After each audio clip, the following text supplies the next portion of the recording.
Hello friends.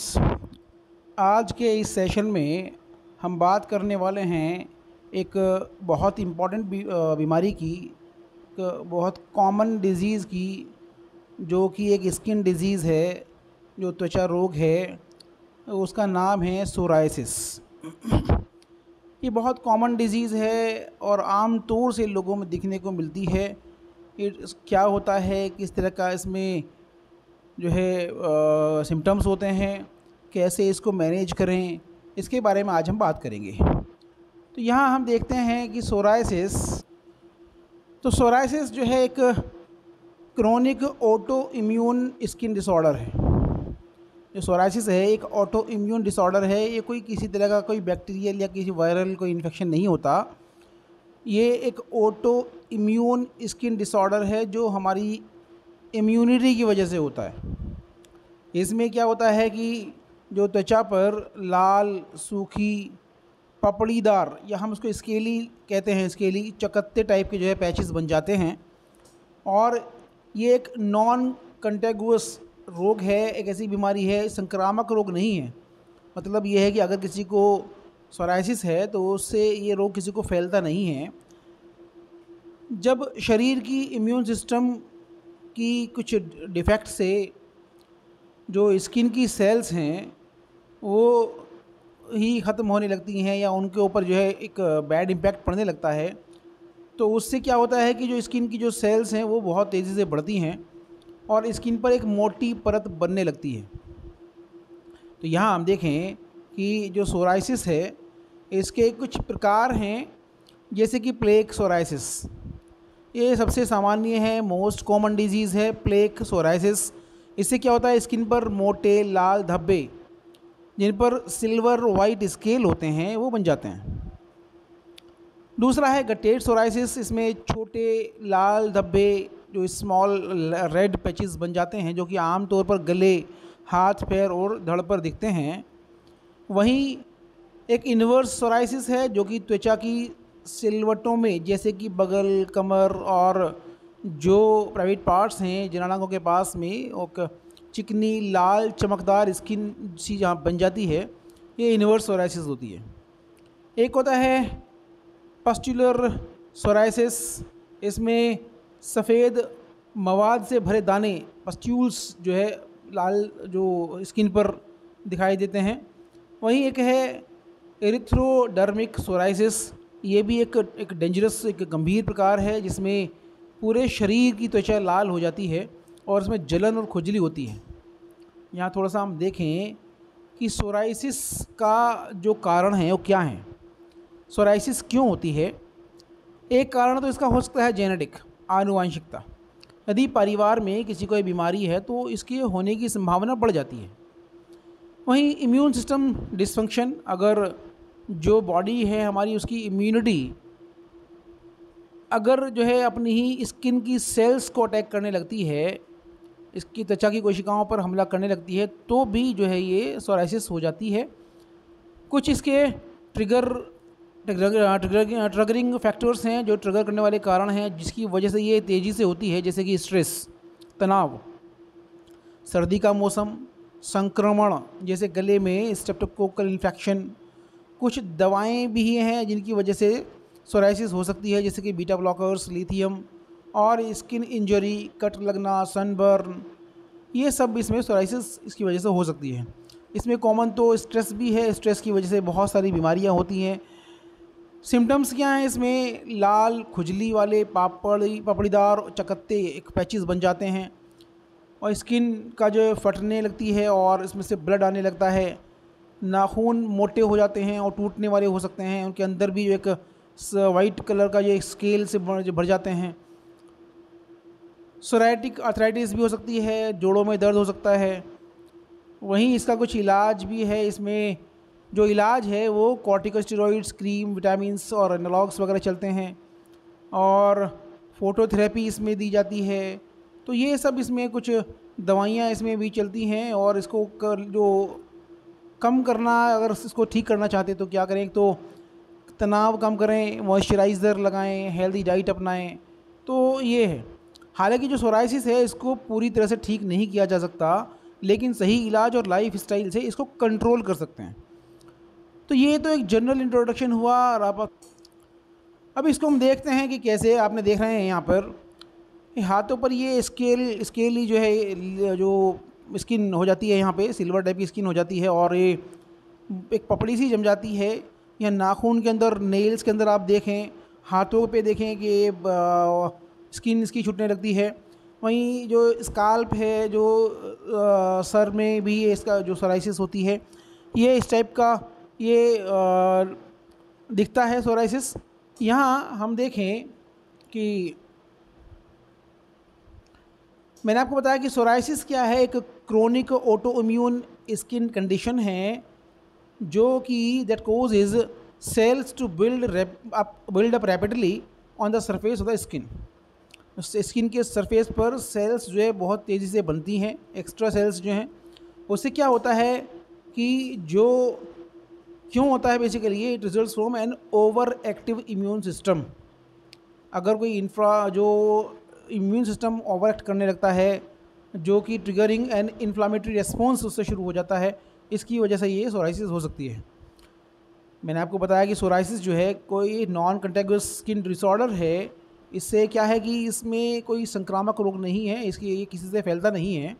और इसमें जो रेड, रेज्ड और ऑफन स्केली पैचेस स्किन पे बन जाते हैं। और इसी में हम देखें कि it is caused by immune system mistakenly attacking healthy skin cells. तो इम्यून सिस्टम अगर जो है गलती से इसकी हेल्दी स्किन सेल्स को अटैक करने लगता है, तो ये सेल्स बहुत तेज़ी से स्किन के सरफेस पर बनने लगती हैं, और जिससे कि जो स्किन है वो ज़्यादा बहुत ग्रो होती है क्विकली। तो यहाँ हम देखें सिम्टम्स, हमने देखा कि कुछ कॉमन सिम्टम्स हैं, जैसे कि red patches covered with silvery scales, itching, discomfort and sometimes pen.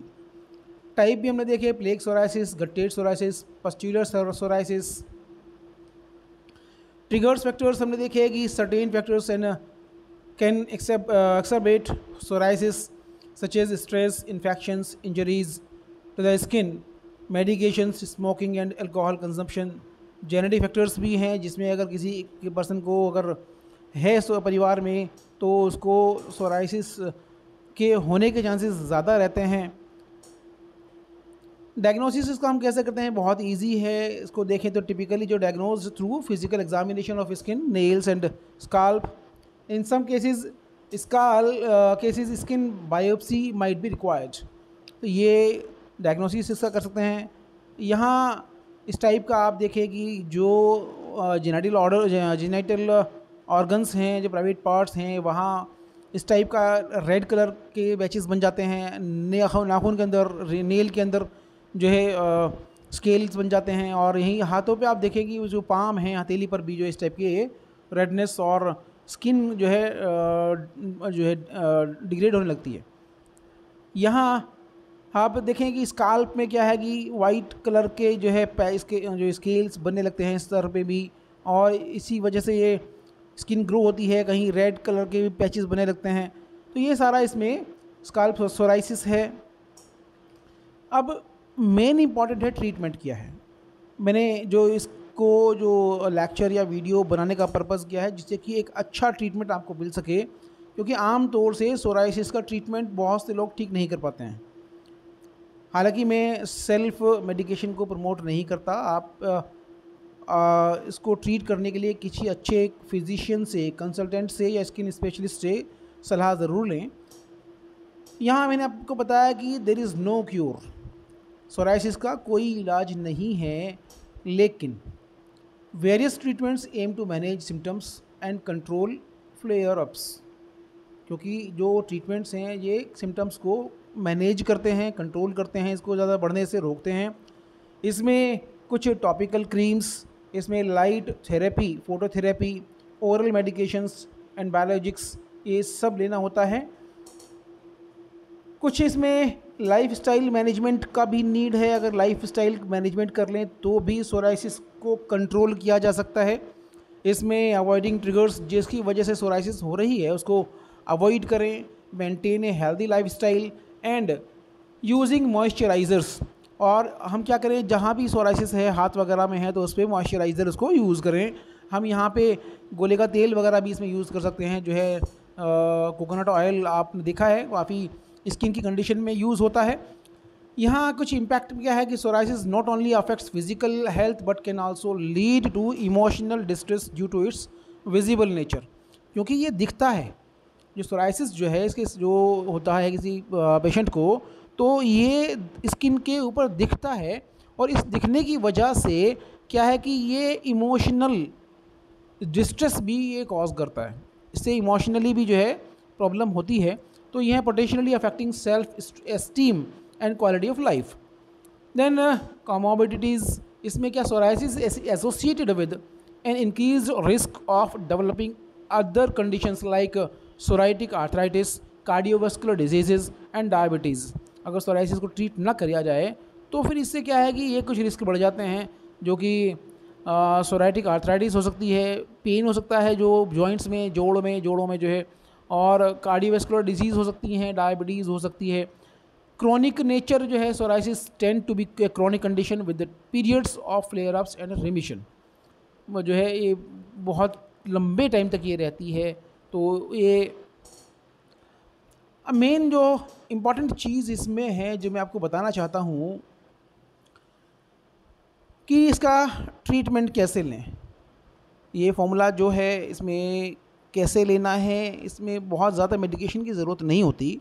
मैंने आपको बताया कि इसमें बेसिकली जो ट्रीटमेंट जो चलता है, जो क्रीम्स हम लगाते हैं वो स्टीरॉइड्स वगैरह इसमें लगाने होते हैं। जैसे बहुत से लोग क्या करते हैं कि इसमें एंटी फंगल भी दे देते हैं और कुछ ऐसी चीज़ें देते हैं जिनसे बहुत लंबे टाइम तक ट्रीटमेंट चलता रहता है लेकिन आराम नहीं होता।